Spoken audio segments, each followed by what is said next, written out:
ബോക്സിലെ പുതിയ ക്ലാസ്സിലേക്ക് ഏവർക്കും സ്വാഗതം. ഇന്ന് നമ്മൾ എടുക്കാൻ പോകുന്നത് മെക്കാനിക്കൽ പ്രോപ്പർട്ടീസ് ഓഫ് സോളിഡ്സ് എന്ന ചാപ്റ്ററിന്റെ പാർട്ട് 1 വീഡിയോ ആണ്. നിങ്ങളുടെ ടെക്സ്റ്റ് ബുക്കിലെ 8th ചാപ്റ്റർ ആണ്. അപ്പം പെട്ടെന്ന് തന്നെ ഈ പാഠത്തിൽ എന്തൊക്കെ കാര്യങ്ങൾ ഡിസ്കസ് ചെയ്യാൻ ഉള്ളത് നമുക്ക് നോക്കാം. അപ്പോൾ ഈ പാഠത്തിൽ ഇത്ര കാര്യങ്ങളാണ് ഡിസ്കസ് ചെയ്യാനുള്ളത്. നമുക്ക് എന്തൊക്കെയാണെന്ന് നോക്കാം. ഫസ്റ്റ് നമ്മൾ ഡിസ്കസ് ചെയ്യാൻ പോകുന്നത് rigid body versus rigidity, elastic body and elasticity, plastic body and plasticity, stress and strain, type of stress, type of strain. അപ്പൊ ഇത്രയും കാര്യങ്ങളാണ് നമ്മൾ എടുക്കാനുള്ളത്. നമുക്ക് എന്ത് ചെയ്യാം, ഫസ്റ്റ് പാർട്ടിലേക്ക് പോകാം. ഓക്കെ, അപ്പോൾ എന്താണ് റിജിഡ് ബോഡി വേഴ്സസ് റിജിഡിറ്റി? അപ്പോൾ റിജിഡ് ബോഡി എന്തായാലും നമ്മൾ കഴിഞ്ഞ ചാപ്റ്ററിലായിട്ട് 6th ചാപ്റ്ററിലായിട്ട് പറഞ്ഞിട്ടുണ്ട് അല്ലേ. അപ്പൊ റിജിഡ് ബോഡി എന്താണെന്ന് പറഞ്ഞിട്ടുണ്ട്. അപ്പൊ റിജിഡ് ബോഡി എന്ന് പറയുമ്പോൾ എന്താ, നമുക്ക് എന്ത് ചെയ്യാം, നമ്മൾ എക്സ്റ്റേണൽ ആയിട്ട് ഫോഴ്സ് കൊടുത്തിട്ട് എന്ത് ചെയ്യാം, അതിന്റെ ബോഡിയുടെ ഷേപ്പോ സൈസോ ഒന്നും എന്ത് ചെയ്യുക, ചേഞ്ച് ചെയ്യില്ല. ആ ടൈപ്പ് ഓഫ് ബോഡീസ് എന്ത് ചെയ്യുക, റിജിഡ് ബോഡീസ്. ണല്ലോ. അപ്പൊ റിജിഡ് ബോഡിയിൽ എന്ത് ചെയ്യുക, ഈ ആറ്റംസ് അല്ലെങ്കിൽ മോളിക്യൂൾസ് ഒക്കെ വളരെ അടുത്തടുത്തായിട്ടാണ് കാണപ്പെടുക. ഓക്കെ, അപ്പം റിജിഡ് ബോഡി എന്താ പറയുന്നത്, നമ്മൾ ഇതിന്റെ ഫോഴ്സ് കൊടുത്താൽ അതിന്റെ സൈസിനോ ഷേപ്പിനോ മാറ്റം വരുന്നില്ല. ആ ടൈപ്പ് ഓഫ് ബോഡിയാണ് എന്താ റിജിഡ് ബോഡി. ക്ലിയർ ആണല്ലോ. And object that does not change shape അല്ലെങ്കിൽ സൈസ്, അതിനാണ് എന്താ റിജിഡ് ബോഡി എന്ന് പറയാം. അപ്പൊ റിജിഡ് ബോഡി എന്താന്ന് പറഞ്ഞു. ഇനി എന്താണ് റിജിഡ് ബോഡി എന്ന് റിജിഡിറ്റി എന്ന് പറഞ്ഞാൽ എന്താ, the property that resist the change in ഷേപ്പും. ഈ ഒരു പ്രോസസ്സിനാണ് എന്ത് ചെയ്യുക, നമ്മൾ പറയാ, ശരിക്കും പറയുകയാണെങ്കിൽ റിജിഡിറ്റി എന്ന് പറയാം. ക്ലിയർ ആണല്ലോ. ഓക്കെ, അപ്പം ഇലാസ്റ്റിക് ബോഡി ആൻഡ് ഇലാസ്റ്റിസിറ്റി. അപ്പം അതെന്താന്ന് പറഞ്ഞത്, ഈ ഇലാസ്റ്റിക് ബോഡി അതായത് ഇപ്പം ഇലാസ്റ്റിക് ബോഡി എന്ന് പറയുമ്പോൾ നമുക്കറിയാം, സപ്പോസ് ഇപ്പം എൻ്റെ കയ്യിൽ ഒരു റബ്ബർ ബാൻഡ് ഉണ്ട്. റബ്ബർ ബാൻഡ് നിങ്ങൾ കണ്ടല്ലോ. ഈ റബ്ബർ ബാൻഡ് ഞാൻ എന്ത് ചെയ്യാം, വലിക്കാൻ പോവാം. അപ്പൊ വലിച്ചു നീട്ടി അല്ലെ, വലിച്ചു നീട്ടി. അപ്പൊ എന്ത് ചെയ്യാം, ഇത് ഫോഴ്സ് കൊടുത്തപ്പോ ഇത് വലിഞ്ഞല്ലോ. ഓക്കെ, അപ്പൊ ഞാൻ ഫോഴ്സ് റിമൂവ് ചെയ്താലോ, വിട്ടു കഴിഞ്ഞാൽ എന്ത് ചെയ്യാം, അത് പഴയ അവസ്ഥയിലേക്ക് റിട്ടേൺ പോണത്. ഈ ടൈപ്പ് ഓഫ് ബോഡീസ് എന്ത് ചെയ്യാം, ഇലാസ്റ്റിക് ബോഡീസ്. ക്ലിയർ ആണല്ലോ. അപ്പൊ നമ്മൾ ഫോഴ്സ് കൊടുത്താൽ സൈസിനും ഷേപ്പിനും എന്ത് ചെയ്യാം, ചേഞ്ച് ഉണ്ടാവും. അപ്പൊ ഫോഴ്സ് റിമൂവ് ചെയ്ത് കഴിഞ്ഞാൽ വീണ്ടും പഴയ അവസ്ഥയിലേക്ക് തന്നെ തിരിച്ചു പോകും. ആ ടൈപ്പ് ഓഫ് ബോഡീസ് എന്ത് ചെയ്യാം, ഇലാസ്റ്റിക് ബോഡീസ് എന്ന് പറയാം. ക്ലിയർ ആണല്ലോ. അപ്പൊ ഇലാസ്റ്റിക് ബോഡി എന്ന് പറഞ്ഞാൽ എന്താണ്, an object that return to its original shape and the size after deforming force is removed. ഇതിനാണ് എന്ത് ചെയ്യുക, ഇലാസ്റ്റിക് ബോഡി എന്ന് പറയാം. ഈ ഒരു ഇലാസ്റ്റിസിറ്റി എന്ന് പറഞ്ഞാൽ എന്താ, ഈ ഒരു പ്രോപ്പർട്ടിയെ പറയുന്ന പേരാണ് ഇലാസ്റ്റിസിറ്റി എന്ന് പറയാം. എന്താണ് ഇലാസ്റ്റിസിറ്റി? ഇലാസ്റ്റിസിറ്റി എന്നാൽ the property is known as elasticity. Okay, അപ്പൊ പ്ലാസ്റ്റിക് ബോഡി അല്ലെ. ഇപ്പം പ്ലാസ്റ്റിക് ബോഡി ഇപ്പൊ സപ്പോസ് ഈ റബ്ബർ ബാൻഡ് നേരത്തെ പറഞ്ഞു അല്ലെ. ഇപ്പൊ സപ്പോസ് ഞാൻ വിചാരിക്കാം, അപ്പൊ സപ്പോസ് റബ്ബർ ബാൻഡ് മാറ്റൊരു ബോഡി വിചാരിച്ചോ. അത് അത്ര അങ്ങോട്ട് ഇലാസ്റ്റിക് അല്ല ബോഡി. അപ്പൊ നീ വലിച്ചു കഴിഞ്ഞാൽ ഈ ബോഡി എന്ത് ചെയ്യാം, ഫോഴ്സ് കൊടുത്താൽ ഇതിനെ വലിഞ്ഞിരിക്കും അല്ലെ. ഫോഴ്സ് അപ്പൊ ഞാൻ റിമൂവ് ചെയ്ത് കഴിഞ്ഞാൽ എന്ത് ചെയ്യാം, ഇത് പഴയ അവസ്ഥയിൽ തിരിഞ്ഞു വരാത്തൊരു ബോഡി ആണെങ്കിൽ, അതായത് ഇപ്പൊ എക്സാമ്പിൾ ആ ടൈപ്പ് ഓഫ് ബോഡീസ് എന്താ പറയാ, പ്ലാസ്റ്റിക് ബോഡീസ് എന്ന് പറയാം. ക്ലിയർ ആണല്ലോ. അതായത് എക്സ്റ്റേണൽ ആയിട്ട് ഫോഴ്സ് കൊടുക്കുമ്പോൾ എന്ത് ചെയ്യാം, ബോഡി സൈസ് ഷേപ്പ് എന്ത് ചെയ്യാം, ചേഞ്ച് ചെയ്യും.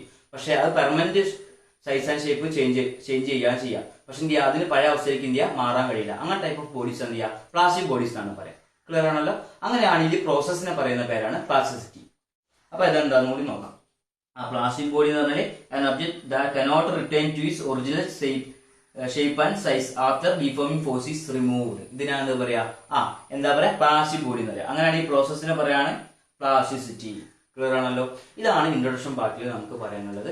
ഇനി നമുക്ക് എന്ത് ചെയ്യാം, കൂടുതൽ കാര്യങ്ങളിലേക്ക് പോകാം. അപ്പൊ നമ്മൾ ഇനി പറയാൻ പോകുന്നത് എന്ത് ചെയ്യാം, സ്ട്രെസ് ആൻഡ് സ്ട്രെയിൻ ആണ്. അപ്പൊ അതെന്താണെന്ന് നോക്കാം. അപ്പൊ സ്ട്രെസ് എന്ന് പറയുമ്പോൾ നമുക്കറിയാം, നമ്മൾ ഈ ലിക്വിഡ്സിന്റെ കേസിലേക്ക് എടുക്കാം. ലിക്വിഡ്സിന്റെ കേസിൽ എന്ത് ചെയ്യാം, നമുക്ക് ഒരു കണ്ടെയ്നറിൽ ലിക്വിഡ് ഉണ്ടെങ്കിൽ അപ്പൊ എന്ത് ചെയ്യാം, ഫോഴ്സ് കൊടുക്കണം. ഫോഴ്സ് കൊടുക്കുമ്പോൾ എന്ത് ചെയ്യാം, അതിന്റെ ഏരിയക്ക് ചേഞ്ച് ഉണ്ടാവുമല്ലോ. അപ്പൊ ആ ഒരു യൂണിറ്റ് ഏരിയയിൽ എത്രമാത്രം ഫോഴ്സ് ആക്ട് ചെയ്യുന്നുണ്ട് എന്നതിനാണല്ലോ നമ്മൾ പ്രഷർ എന്ന് പറയാം. പ്രഷർ എന്താ, ഫോഴ്സ് പെർ യൂണിറ്റ് ഏരിയ. അപ്പൊ യൂണിറ്റ് ഏരിയയിൽ ആക്ട് ചെയ്യണ ഫോഴ്സ് എത്രയാണോ അതിന് എന്ത് ചെയ്യാം, പ്രഷർ എന്ന് പറയാം. ഇപ്പൊ ഈ സോളിഡ്സിന്റെ കേസിലേക്ക് വരുമ്പോൾ ശരിക്കും പ്രഷറിനെ തന്നെ ആണ് ശരിക്കും പ്രഷറിനെ പറയുന്ന വേറൊരു പേരാണ് ശരിക്കും സ്ട്രെസ് എന്ന് പറയാം. ക്ലിയർ ആണല്ലോ. അപ്പൊ അതായത് ഇപ്പൊ ഇങ്ങനത്തെ ഒരു സ്ലാബ് എടുക്കാൻ ഒരു സ്ലാബ് ഉണ്ട്. അപ്പൊ ആ സ്ലാബിലേക്ക് ഇവിടെ നമ്മൾ കണ്ടില്ലേ, ഒരു സ്ലാബ് ഉണ്ട്. അപ്പൊ സ്ലാബിലേക്ക് ഞാൻ എന്ത് ചെയ്യാം, ഫോഴ്സ് കൊടുക്കുകയാണ്. അപ്പൊ ഫോഴ്സ് കൊടുക്കുമ്പോൾ നമുക്കറിയാം, നമ്മൾ ആ കൊടുക്കുന്ന ഫോഴ്സിന് ഓപ്പോസിറ്റ് ആയിട്ട് എന്ത് ചെയ്യാം, ഒരു ഓപ്പോസിറ്റ് ഫോഴ്സ് ഉണ്ടാവുമല്ലോ. അപ്പൊ ന്യൂട്ടൺ ലോ എന്താ പറയാ, every action there is A equal and opposite reaction. അപ്പൊ കൊടുക്കുന്ന അപ്ലൈഡ് ഫോഴ്സിന് ഓപ്പോസിറ്റ് ആയിട്ട് നടക്കുന്ന ഫോഴ്സ് ആണ് എന്ത് ചെയ്യുക, റീസ്റ്റോറിംഗ് ഫോഴ്സ്. റീസ്റ്റോറിംഗ് ഫോഴ്സിനെ നമ്മൾ എന്ത് ചെയ്യുക, FR എന്ന് പറയാം. കണ്ടോ, ഈ FR എന്ന് പറഞ്ഞാൽ റീസ്റ്റോറിംഗ് ഫോഴ്സ് ആണ്. കൊടുക്കുന്ന ഫോഴ്സിന് നേരെ ഓപ്പോസിറ്റ് ഉണ്ടാവുന്ന ഫോഴ്സ് ആണ് റീസ്റ്റോറിംഗ് ഫോഴ്സ്. ആ ഒരു സ്ലാബിന്റെ ഏരിയ ആണ് ഏതെങ്കിൽ ഇവിടെ ഉണ്ടാവുന്ന സ്ട്രെസ് എന്ന് പറയുകയാണെങ്കിൽ എന്താ പറയുക, സ്ട്രെസ് പറഞ്ഞാൽ stress is equal to restoring force per unit area. Restoring force per unit ഏരിയനെ പറയുന്നതാണ് സ്ട്രെസ് എന്ന് പറയാം. ക്ലിയർ ആണല്ലോ. അപ്പോൾ അങ്ങനെയാണെങ്കിൽ യൂണിറ്റ് എന്ന് നോക്കാം. അപ്പൊ ഫോഴ്സിന്റെ യൂണിറ്റ് നമുക്കറിയാലോ എന്താണ്, ന്യൂട്ടൺ ആണ് അല്ലെ. അതുപോലെ തന്നെ ഏരിയയുടെ യൂണിറ്റ് മീറ്റർ സ്ക്വയർ, അതായത് ലെങ്ത് എന്ന് പറഞ്ഞാൽ എന്താ, രണ്ടും ലെങ്ത് ആണ് അല്ലെ, ലെങ്ത് ഇൻറ്റു ബ്രെഡ്ത്ത്. അപ്പോൾ എന്ത് ചെയ്യുക, മീറ്റർ സ്ക്വയർ ആയി. അപ്പൊ ന്യൂട്ടൺ പെർ മീറ്റർ സ്ക്വയർ ആണ് എന്ത് ചെയ്യുക സ്ട്രെസിന്റെ യൂണിറ്റ്. അതിന് വേറെ യൂണിറ്റ് കൂടി ഉണ്ട്, എന്താ പറയുക, ന്യൂട്ടൺ പെർ മീറ്റർ സ്ക്വയറിനെ പറയുന്ന വേറെ പേരാണ് പാസ്കൽ. നിങ്ങൾ പഠിച്ചിട്ടുണ്ടാവും പാസ്കൽ, ആണല്ലോ. അങ്ങനെയാണ് സ്ട്രെയിൻ എന്താണെന്ന് പറയാം. സ്ട്രെയിൻ ഇപ്പൊ സപ്പോസ് ഇതേമാതിരി എന്ത് ചെയ്യുക, ഒരു സ്ലാബ് ഇവിടെ കൺസിഡർ ചെയ്യുന്നുണ്ട്. അപ്പൊ ആ സ്ലാബിന്റെ ആ സ്ലാബ് ഇങ്ങനെയായിരുന്നേ, ഇത്ര ഉള്ളു സ്ലാബ്, കണ്ടില്ല, ഇത്ര ഇതിലുള്ളൂ. അപ്പൊ അതിന് ഞാൻ എന്ത് ചെയ്യാം, അതാണ് അതിന്റെ ലെങ്ത് L, അതാണ് സ്ലാബിന്റെ ലെങ്ത് L എന്ന് പറയാം. ക്ലിയർ ആണല്ലോ. അപ്പൊ ഞാൻ എന്ത് ചെയ്യാം, അതിലൊരു ഫോഴ്സ് കൊടുക്കുകയാണ്. അപ്പൊ ഒരു ഫോഴ്സ് കൊടുത്തു, ഇങ്ങോട്ട് ഒരു ഫോഴ്സ് കൊടുക്കുക, ഇങ്ങനെ വലിക്കുക, ഇങ്ങനെ കണ്ടില്ലേ, ഇങ്ങോട്ട് വലിച്ചു നീട്ടുകയാണ്. അപ്പൊ എന്താ സംഭവിക്കുക, അങ്ങനെ ഫോഴ്സ് കൊടുത്തു കഴിഞ്ഞാൽ അതെന്ത് ചെയ്യുക, കുറച്ച് നീളം ലേശം കൂടുമല്ലോ. അപ്പൊ ഉണ്ടാവുന്ന ലെങ്ത്, അത് ചേഞ്ച് ഇൻ ലെങ്ത് എന്ന് പറയുന്നത് എന്ത് ചെയ്യുക, നമ്മളിവിടെ കൊടുക്കുന്നത് ഡെൽറ്റ L. എന്താണ് ഡെൽറ്റ L. അപ്പോൾ ഇപ്പൊ സ്ട്രെയിൻ എന്ന് പറഞ്ഞാൽ എത്രത്തോളമാണ് ഒറിജിനൽ ലെങ്ത് നിന്ന് എത്രത്തോളമാണ് ഡീവിയേഷൻസ് ഉണ്ടാവുക, അല്ലെങ്കിൽ ലെങ്ത്തിന് ചേഞ്ച് ഉണ്ടായത്, അതിന് ആ റേഷ്യോനെ പറയുന്ന പേരാണ് എന്ത് ചെയ്യുക, സ്ട്രെയിൻ എന്ന് പറയാം. ക്ലിയർ ആണല്ലോ. അപ്പൊ എന്താ പറയുക, ചേഞ്ച് എന്ന് പറഞ്ഞാൽ എന്താ, change in length to the original length, അതായത് change in length to the original length, അതിനാണ് എന്ത് പറയാ, സ്ട്രെയിൻ എന്ന് പറയാം. ക്ലിയർ ആണല്ലോ. അപ്പൊ അതുപോലെ തന്നെ എപ്പോഴും ശ്രദ്ധിക്കേണ്ട ഒരു കാര്യം, സ്ട്രെയിൻ എന്ത് ചെയ്യുക, ഒരു യൂണിറ്റും ഇല്ല ഡയമെൻഷനും ഇല്ല. എന്താണ്, no unit and dimension strain. Clear ആണല്ലോ. അപ്പൊ ഇതാണ് നമുക്ക് ഇപ്പം ബേസിക് ആയിട്ട് പഠിക്കേണ്ട കാര്യം. നമ്മൾ എന്ത് ചെയ്യുക, അടുത്ത ഭാഗത്തേക്ക് പോവുകയാണ്. ഓക്കെ, അപ്പോ ടൈപ്പ് ഓഫ് സ്ട്രെസ്. അപ്പോൾ സ്ട്രെസ്സുകളുടെ ടൈപ്സിനെ കുറിച്ചാണ് നമ്മൾ പറയാൻ പോകുന്നത്. അപ്പൊ ഇതൊന്ന് ശ്രദ്ധിച്ച് ഇരിക്കുക എല്ലാവരും. അപ്പൊ അതിനെ കുറിച്ച് പറയാം. ഫസ്റ്റ് നമ്മൾ പറയുന്ന സ്ട്രെസ് ആണ് ടെൻസൈൽ സ്ട്രെസ്. ഓക്കെ, അപ്പൊ അതെന്ന് പറഞ്ഞാൽ പുള്ളിങ് അപ്പാർട്ട്. അപ്പൊ എന്താന്ന് പറയാം, ഇപ്പൊ ഇതേ പേര് സൂചിപ്പിക്കുന്നത് ടെൻസൈൽ ആണ്. അതായത് ഒരു സ്ലാബ് ഉണ്ട്, ആ സ്ലാബിന് ഞാൻ എന്ത് ചെയ്യാം, രണ്ട് വശത്തും, ഇപ്പൊ സപ്പോസ് ഈ സ്ലാബ് ഉണ്ട്, ഇപ്പൊ രണ്ട് വശത്തും ഞാൻ വലിക്കുകയാണ്. രണ്ട് വശത്തും വലിക്കുമ്പോൾ എന്ത് ചെയ്യാം, രണ്ട് വശത്തേക്കും പോകില്ല, ഇങ്ങോട്ടും പോകും. അതാണ്. അപ്പൊ ആ ഫോഴ്സിന് എന്താ പറയാ, ടെൻസൈൽ ഫോഴ്സ്. എന്താണ് ടെൻസൈൽ ഫോഴ്സ്, രണ്ട് വശത്തേക്കും വലിക്കുകയാണ്. അപ്പൊ ആ സ്ലാബിന്റെ ഏരിയ ആണ് എന്ത് ചെയ്യുക, എ എന്ന് പറയാം. ക്ലിയർ ആണല്ലോ. അപ്പൊ എന്തൊക്കെ സംഭവിക്കുക, stress developed when A body stretched. അത് സ്ട്രെസ് എപ്പോഴാണ് ഉണ്ടാവുന്നത്, ബോഡി സ്ട്രെച്ച് ചെയ്യുമ്പോൾ അല്ലെ, വലിക്കുമ്പോഴാണ് ഞാൻ ബോഡി എന്ത് ചെയ്യുക, സ്ട്രെസ് ഉണ്ടാവുന്നത്. ആ ടൈപ്പ് ഓഫ് സ്ട്രെസ്സിന് എന്താ പറയാ, ടെൻസൈൽ സ്ട്രെസ് എന്ന് പറയാം. അതിന്റെ ഡയറക്ഷൻ എങ്ങനെയായിരിക്കും, force acts away from each other അല്ലെ, രണ്ടും ഓപ്പോസിറ്റ് ഡയറക്ഷനിലേക്ക് പോകുന്നത്, അവേ ഫ്രം ദ ബോഡിയിൽ നിന്ന് എന്ത് ചെയ്യുക, രണ്ട് വശങ്ങളിലേക്കാണ് പോകുന്നത് ഫോഴ്സ്. അപ്പോൾ force direction act away from each other. Okay, അപ്പൊ അതിന് എക്സാമ്പിൾ ആയിട്ട് നമ്മൾ പറയാം എന്താ, സ്ട്രെച്ചിങ് റബ്ബർ ബാൻഡ്. ഇപ്പൊ റബ്ബർ ബാൻഡ് എന്ത് ചെയ്യുക, രണ്ട് വശത്തേക്കും വലിച്ചു നീട്ടുക. അപ്പൊ ഇവിടെ ഇങ്ങനെ ഉണ്ടായത് ഇങ്ങോട്ട് വലിച്ചു നീട്ടുക. ഇതിനാണ് എന്താ പറയാ, നമ്മൾ പറയുന്നത് ടെൻസൈൽ സ്ട്രെങ്ത്. ലെങ്ത്തിന് ഉണ്ടാവുന്ന ചേഞ്ച് ആണ് ശരിക്കും ഉണ്ടാവുന്നത്. ഓക്കെ, അങ്ങനെ സ്ട്രെസ് എന്ത് ചെയ്യുക, ടെൻസൈൽ സ്ട്രെസ് എന്ന് പറയാം. ഓക്കെ, അപ്പോൾ ടെൻസൈൽ സ്ട്രെസ് കാണാനുള്ള ഇക്വേഷൻ ആണ് tensile force divide by cross sectional area. Clear ആണോ, സിംപ്ലി ഏരിയ എന്ന് പറയാം. അപ്പോൾ ടെൻസൈൽ സ്ട്രെസ് എന്ന് പറഞ്ഞാൽ നേരത്തെ നമ്മൾ അറിയാം, സ്ട്രെസ് എന്ന് പറഞ്ഞാൽ ഫോഴ്സ് ബൈ ഏരിയ ആണ് അല്ലേ. ഇവിടെ ടെൻസൈൽ ആകുമ്പോൾ ടെൻസൈൽ ഫോഴ്സ് ആവില്ല, അത്രേ ഉള്ളൂ. ടെൻസൈൽ ആകുമ്പോൾ ടെൻസൈൽ ഫോഴ്സ് ഡിവൈഡ് ബൈ എന്ത് ഏരിയ, അല്ലെങ്കിൽ ക്രോസ് സെക്ഷണൽ ഏരിയ. ക്ലിയർ ആണല്ലോ. അങ്ങനെയാണെങ്കിൽ അടുത്ത ടൈപ്പ് പഠിക്കാം, കംപ്രസീവ് സ്ട്രെസ്. എന്താണ് കംപ്രസീവ് സ്ട്രെസ്? ഇപ്പൊ ഇതേമാതിരി ഒരു സ്ലാബ് കൺസിഡർ, ആ സ്ലാബിലേക്ക് എന്ത് ചെയ്യാം, രണ്ട് വശങ്ങളിലും ഞാൻ എന്ത് ചെയ്യാം, രണ്ട് വശത്തു നിന്ന് ഞാൻ ഫോഴ്സ് കൊടുക്കുക സ്ലാബിക്ക്. അപ്പൊ ഇത്ര ലെങ്ത് ഉണ്ടായിരുന്നെങ്കിൽ ഫോഴ്സ് കൊടുത്തപ്പോൾ എന്ത് ചെയ്യാം, ഇത് ഇത്രയായി മാറി. അപ്പൊ എന്ത് ചെയ്യാം, കംപ്രസ് ആയി. ആ ടൈപ്പ് ഓഫ് സ്ട്രെസ്സിന് എന്താ പറയാ, കംപ്രസീവ് സ്ട്രെസ് എന്ന് പറയാം. ഓക്കെ, അപ്പൊ അതായത് കംപ്രസീവ് സ്ട്രെസ് എന്ന് പറഞ്ഞാൽ പുഷിങ് ടുഗദർ അല്ലെ, അത് രണ്ട് വശത്തും ഇങ്ങനെ കൊടുക്കുകയാണ്. അപ്പൊ എന്ത് ചെയ്യുക, കംപ്രസ് ആയി മാറാം. ഇപ്പൊ എക്സാമ്പിൾ ആയിട്ട് നമുക്ക് പറയാൻ പറ്റുന്ന എന്ത് കാര്യം, ഇപ്പൊ സ്പോഞ്ച് ഇല്ലേ, സ്പോഞ്ച് ഉണ്ട്, അപ്പൊ ഞാൻ ഇങ്ങനെ പ്രസ് ചെയ്യാണ്. അപ്പൊ എന്ത് ചെയ്യാം, രണ്ട് വശം എന്ത് ചെയ്യാം, ഉള്ളോട്ട് പോകും. ക്ലിയർ ആണല്ലോ. അതുപോലെ സ്പ്രിങ് എന്ത് ചെയ്യാൻ, പ്രസ് ചെയ്യാണ്. അപ്പൊ എന്ത് ചെയ്യാം, ഉള്ളോട്ട് പോകുമല്ലോ, രണ്ട് വശം ഇങ്ങനെ അമർത്തിയെ പിടിക്കുകയാണെങ്കിൽ ഉള്ളോട്ട് പോകും. ക്ലിയർ ആണല്ലോ. ആ ടൈപ്പ് ഓഫ് സ്ട്രെസ്സിനാണ് എന്താ പറയാ, കംപ്രസീവ് സ്ട്രെസ് എന്ന് പറയാം. Pressing A sponge or spring. അതിന്റെ ഡയറക്ഷൻ എങ്ങനെയാ, ഫോഴ്സ് ആറ്റ് ടുവാർഡ്സ് ഈച്ച് അതർ. എന്ത് കണ്ടു, ഉള്ളിലോട്ടാണ്, ടുവാർഡ്സ് ആണ്, അടുത്തേക്ക് വരുന്നത്. Stress developed when A body is compressed. Compress ചെയ്യുമ്പോൾ ഉണ്ടാകുന്ന സ്ട്രെസ് ആണ് ഈ കംപ്രസീവ് സ്ട്രെസ് എന്ന് പറയാം. അപ്പൊ അത് കാണാൻ വേണ്ടിയിട്ട് ഈ നമ്മൾ കൊടുക്കുന്ന ഫോഴ്സിനെ കംപ്രസീവ് ഫോഴ്സ് എന്ന് പറയാം. എന്താണ് കംപ്രസീവ് ഫോഴ്സ് എന്ന് പറയാം. Okay, compressive force by cross sectional area പറയുന്നത് എന്ത് ചെയ്യുക, കംപ്രസീവ് സ്ട്രെസ് എന്ന് പറയാം. അപ്പൊ കംപ്രസീവ് സ്ട്രെസ് എന്ന് പറഞ്ഞാൽ compressive force per cross sectional area, അതിനെ എന്താ പറയാ, കംപ്രസീവ് സ്ട്രെസ് എന്ന് പറയാം. ഓക്കെ, അപ്പൊ നമ്മൾ അടുത്തേക്ക് പോവുകയാണ്. ഇനി എന്ത് ചെയ്യാം, ടൈപ്പ് ഓഫ് സ്ട്രെസ്സിലെ മൂന്നാമത്തെയാണ് ഷിയർ സ്ട്രെസ് എന്ന് പറയാം. എന്താണ് ഷിയർ സ്ട്രെസ്?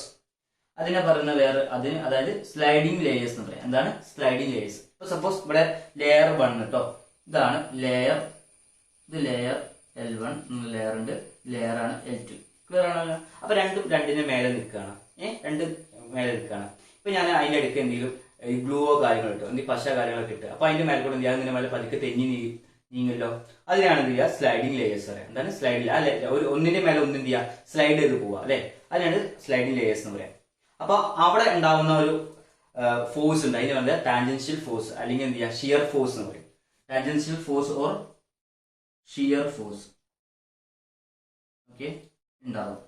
അപ്പൊ അവിടെ ഉണ്ടാവുന്ന സ്ട്രെസ് ആണ് എന്ത് ചെയ്യുക, അപ്പൊ നമ്മൾ എന്ത് ചെയ്യുക, ഷിയർ സ്ട്രെസ് എന്ന് പറയാം. എന്താണ് ഷിയർ സ്ട്രെസ്? ഓക്കെ. അപ്പൊ tangential force per unit area അല്ലെങ്കിൽ shear force per unit area എന്താ പറയാ, ഷിയർ സ്ട്രെസ് എന്ന് പറയാം. അപ്പൊ അതെന്ന് പറയാം shear stress occurs when parallel forces act on opposite ഡയറക്ഷനിൽ. അതായത് ഒന്ന് ശ്രദ്ധിക്കുക, ഇവിടെ ഉണ്ടാവുന്ന ഫോഴ്സ് ഒന്ന് ഇങ്ങോട്ടാണെങ്കിൽ ഒന്ന് എന്ത് ചെയ്യുക, ഒന്ന് അങ്ങോട്ടായിരിക്കും. ക്ലിയർ ആണല്ലോ? സ്ലൈഡ് ചെയ്ത് ഒന്ന് ഇങ്ങോട്ടാണെങ്കിൽ ഒന്ന് അങ്ങോട്ട്, അപ്പോഴാണ് സ്ലൈഡ് ആവുക. ക്ലിയർ ആണല്ലോ? സ്ലൈഡ് ചെയ്ത് ഒന്നിനെ സ്ലൈഡ് ആകുമ്പോൾ ഒന്ന് മുന്നോട്ടാണെങ്കിൽ അടുത്തത് ബാക്കോട്ടായിരിക്കും. Okay. Sliding book on table. ഒരു ടേബിളിന് മേലെ ബുക്ക് ഉണ്ടെങ്കിൽ നമ്മൾ സ്ലൈഡ് ചെയ്യും അല്ലേ. അപ്പോൾ കൊടുക്കുന്ന പോസ്റ്റിന് നേരെ ഓപ്പോസിറ്റ് ആണ് റീസ്റ്റോറിംഗ് പോസ്റ്റ് ഉണ്ടാവുക.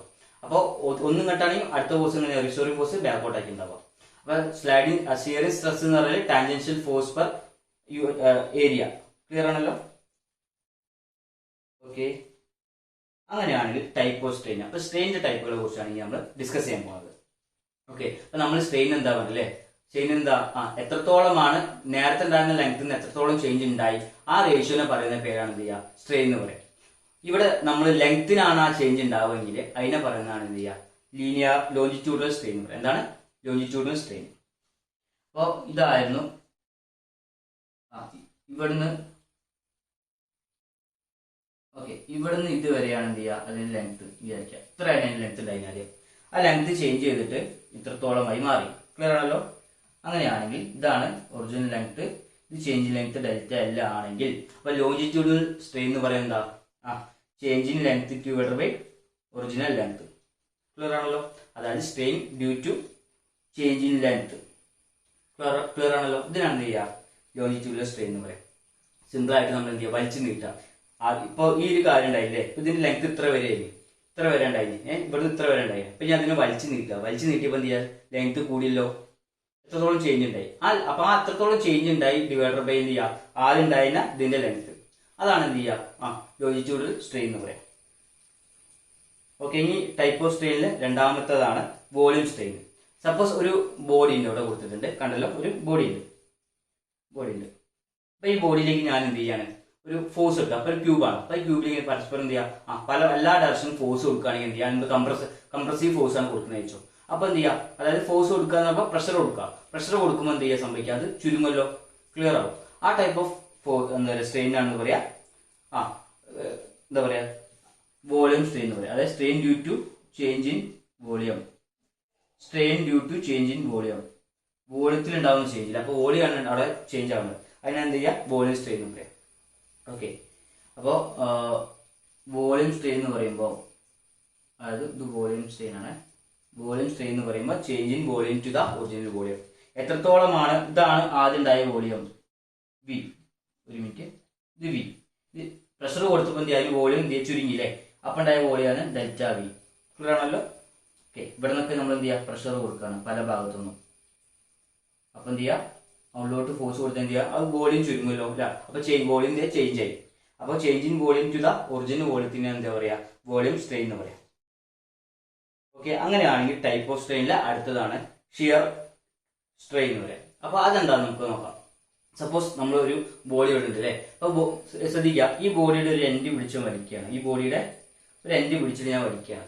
അപ്പൊ ബോഡി എങ്ങനെ ഉണ്ടാവുക, ഒരു സൈസിന് ചെറിയൊരു മാറ്റം ഉണ്ടാവുമല്ലോ.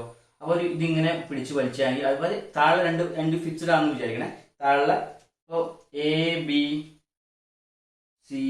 എന്നുള്ള രണ്ട് എൻഡ്. ഓക്കെ. അപ്പൊ AB എന്നുള്ള എൻഡ് ഫിക്സ് ആണ് വെച്ചോ, AB എന്നുള്ള എൻഡ് ഫിക്സ് ആണ്. അപ്പൊ ഞാൻ ഇവിടെ പിടിച്ച് വലിക്കുകയാണെങ്കിൽ എന്ത് ചെയ്യാം, അത് ഒരു ഭാഗത്തേക്ക് വരുമല്ലോ, സിയും ഡിയും ഒരു ഭാഗത്തേക്ക് മെല്ലെ ചെരിയും. അതാണ് ഇവിടെ കാണിച്ചിരിക്കുന്നത്, ABCD. ക്ലിയർ ആണല്ലോ. അപ്പൊ അത് ചേഞ്ച് ഉണ്ടാവും. അപ്പോൾ ഈ നമുക്ക് ഈ ലെങ്ത്തിനുണ്ടായ ചേഞ്ച് ഇല്ലേ, എത്ര വളരെ ചെറിയ ലെങ്ത്തിന് ചേഞ്ച് ഉണ്ടായില്ലേ, അതിനാണ് എന്താ പറയുക ഡെൽറ്റ എക്സ് എന്ന് പറയാം. എന്താണ് ഡെൽറ്റ എക്സ്? അത് ചെറിയൊരു ഡിസ്പ്ലേസ്മെന്റ് അല്ലേ, അതിനാണ് ഡെൽറ്റ എക്സ് എന്ന് പറയാം. ഓക്കെ, അവിടെ ഉണ്ടാകുന്ന പിന്നെ ആ ഹൈറ്റ് ഇല്ലേ, അതാണ് ഹൈറ്റ്. ആ ഹൈറ്റിന് നമ്മൾ എന്ത് ചെയ്യാം, എല്ലിന് സൂചിപ്പിക്കാം. എന്താണ് എല്ല്. ക്ലിയർ ആണല്ലോ. അങ്ങനെയാണെങ്കിൽ ഷിയർ സ്ട്രെയിൻ എന്ന് പറയുമ്പോൾ അവിടെ എത്രത്തോളമാണ് ഡിസ്പ്ലേസ്മെന്റ് ഉണ്ടായത് ഡിവൈഡർ ബൈ അവിടുത്തെ ഇതിന്റെ ഹൈറ്റ്. ക്ലിയർ ആണല്ലോ. ഓക്കെ, അപ്പൊ ഷിയർ സ്ട്രെയിൻ എന്ന് പറഞ്ഞാൽ lateral displacement by height. Lateral displacement by ഹൈറ്റിനാണ് എന്ത് ചെയ്യുക ഷിയർ സ്ട്രെയിൻ എന്ന് പറയാം. അത് strain developed due to the deformation of shape without change in volume. വോളിയത്തിൽ എന്ത് ചെയ്യുക, യാതൊരുവിധ ചേഞ്ചും ഇവിടെ ഉണ്ടാവുന്നില്ല, ഷേപ്പിന് മാത്രം എന്ത് ചെയ്യുക മാത്രം മാറ്റം ഉണ്ടാവുന്നുള്ളൂ. ക്ലിയർ ആണല്ലോ. ആ type of strain shear strain എന്ന് പറയാം. അപ്പൊ ഷേപ്പ് എന്ത് ചെയ്യുക ചെറുതായിട്ട് മാറും, ക്ലിയർ ആയിട്ട്. പക്ഷെ വോളിയത്തിന് യാതൊരു മാറ്റവും വരുന്നില്ല. ആ ടൈപ്പ് ഓഫ് ഷിയർ സ്ട്രെയിൻ എന്ന് പറയാം. അപ്പൊ ആ ഷിയർ സ്ട്രെയിൻ കാണാനുള്ള formula lateral height divider by lateral displacement divider by height. Simply എന്ത് ചെയ്യുക ഡിസ്പ്ലേസ്മെന്റ് ഡിവൈഡർ ബൈ ഹൈറ്റ് ആണ്. ഡിസ്പ്ലേസ്മെന്റ് എന്ന് പറഞ്ഞാൽ ഇവിടെ എന്താണ്, ഇത് വെച്ചൊന്ന് പറഞ്ഞേ, ഡെൽറ്റ എക്സ് ബൈ ഹൈറ്റ് എന്ന് പറയുമ്പോൾ എന്താ എൽ അല്ലേ, ക്ലിയർ ആണല്ലോ. അങ്ങനെയാണെങ്കിൽ ഇതൊരു ട്രയാങ്കിൾ ആയിട്ട്, അതായത് ഒരു റെക്റ്റാങ്കിൾ ആയിട്ട് കൺസിഡർ ചെയ്യാനൊക്കെയോ, ഒരു റെക്റ്റാങ്കിൾ ആയിട്ട് കൺസിഡർ ചെയ്യുകയാണെങ്കിൽ ഈ ഒരു ആംഗിൾ കാണുമെന്ന് വിചാരിക്കാം, ഈ തീറ്റ. അപ്പൊ തീറ്റ എന്ന് പറയുമ്പോൾ എന്ത് ചെയ്യാം, തീറ്റ എന്ന് പറയുന്നത് നമുക്ക് ഇവിടെ തീറ്റ എന്ന് പറഞ്ഞാൽ ടാൻ തീറ്റ എന്ന് പറഞ്ഞാൽ എന്താ opposite side by adjacent side അല്ലേ. അതായത് ടാൻ തീറ്റ എന്ന് പറയുമ്പോൾ opposite side by adjacent side. Opposite side എന്താ ഡെൽറ്റ എക്സ് അല്ലേ, by adjacent side of L അല്ലേ. ഓക്കെ, അങ്ങനെയാണെങ്കിൽ ഡെൽറ്റ എക്സ് ബൈ എൽ എന്ന് പറഞ്ഞൂടെ. ഈ ഡെൽറ്റ എക്സ് ബൈ എൽ എന്ന് പറയുന്നത്, അതായത് ഇപ്പം വളരെ നമുക്കറിയാം ഈ തീറ്റ എന്ന് പറഞ്ഞാൽ വളരെ ചെറിയ ഡിസ്പ്ലേസ്മെന്റാണ്. അതായത് ചെറിയൊരു നമ്മൾ വലിക്കുമ്പോൾ ചെറിയൊരു ഡിസ്പ്ലേസ്മെന്റ് മാറ്റം ഉണ്ടാവുള്ളൂ. അങ്ങനെയാണെങ്കിൽ അവിടെ ഡിസ്പ്ലേസ്മെന്റ് ഡെൽറ്റ അല്ലെങ്കിൽ ടാൻ തീറ്റ എന്ന് പറഞ്ഞാൽ എന്ത് ചെയ്യുക വളരെ വളരെ ചെറുതാണ്. അങ്ങനെയാണെങ്കിൽ ടാൻ തീറ്റ എന്ന് പറയുന്നത് നമുക്ക് ഇങ്ങനെ എടുത്തൂടെ, tan theta approximately equal to theta എന്ന് എടുത്തൂടെ. ഓക്കെ, അപ്പോൾ ഇത്രയും കാര്യങ്ങളൊക്കെ മനസ്സിലാക്കാം. അപ്പോൾ tan theta approximately equal to theta, അത് ഈക്വൽ ടു ആണ് എന്ത് ചെയ്യുക ഡെൽറ്റ എക്സ് ബൈ എൽ എന്ന് പറയാം. ഓക്കെ, അപ്പോൾ നമുക്ക് എന്ത് ചെയ്യാം, ഇത്രയും കാര്യങ്ങളാണ് ഇന്നത്തെ ക്ലാസ്സിൽ എടുക്കാനുള്ളത്. നമുക്ക് ഇതിന്റെ അടുത്ത ഭാഗത്ത് ഇതിന്റെ ബാക്കി നമ്മൾ എടുക്കുന്നതായിരിക്കും. അപ്പൊ അടുത്ത വീഡിയോ ആയിട്ട് നമ്മൾ അടുത്ത ക്ലാസ്സിൽ കാണാം. അതുവരെ ഗുഡ് ബൈ.